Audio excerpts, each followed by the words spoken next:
dan juga geng Azmin yang sudah mula mengambil tindakan terhadap mereka-mereka yang berada di sekeliling Hamzah ini. Antara kem Mahyudin Azmin dengan kem Hamzah. Ini adalah tentang masa depan bersatu.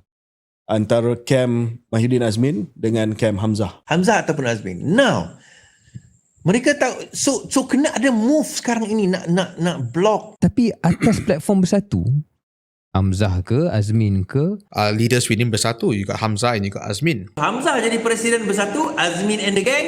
Dulu kami ni adalah geng yang melawan Azmin, yang melawan Hilman dan sebagainya. Yang ada di dalam permainan dalam Hilman and Azmin and the gang. Of course, obviously, orang seperti Azmin, orang seperti Hilman. Presiden di dalam bersatu yang naik Hamzah Zainuddin. Terutama Azmin, Hilman. Timbalan presidennya adalah Hamzah Zainuddin yang disokong oleh Wan Saiful Wanjan, yang disokong oleh Mat Jargon dan sewaktu dengannya.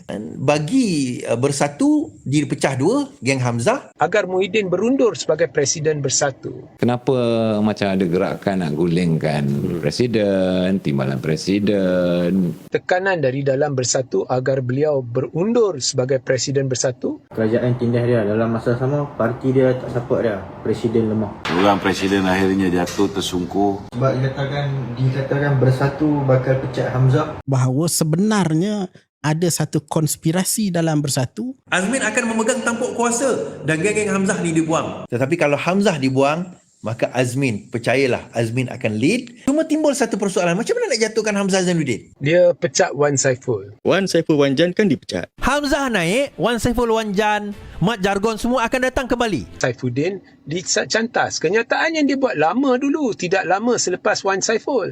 Tetapi Wan Saiful dah lama kena pecat, baru sekarang je berlaku pengkhianatan MP-MP bersatu. Bersatu mengkhianat. Bersatu di bawah kepimpinan Muhyiddin sudah terjebak dengan pengkhianatan. Bergantung juga kepada UMNO kan.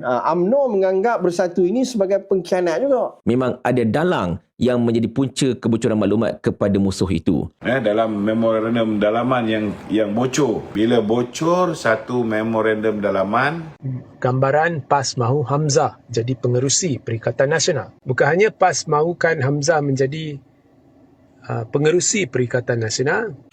PAS campur tangan dalam pergolakan politik yang berlaku di peringkat pusat.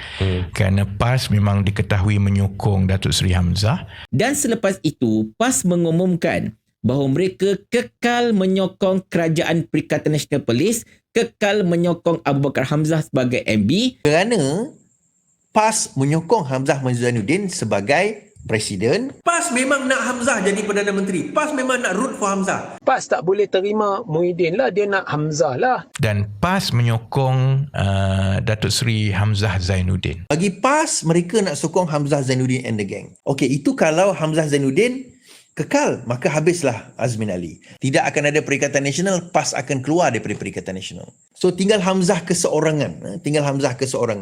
Timbul, dan because of tinggal Hamzah keseorangan, so soalan dia, mampukah? Kenapa mereka mengosongkan Perikatan Nasional? Kerana PAS akan ambil alih kedudukan. Ulasan itu turut membangkitkan kemungkinan Hamzah disingkirkan daripada bersatu sebagai satu-satunya cara untuk menghalangnya daripada menerajui PN. Namun langkah sedemikian berisiko melemahkan parti dan hubungan dengan sekutu.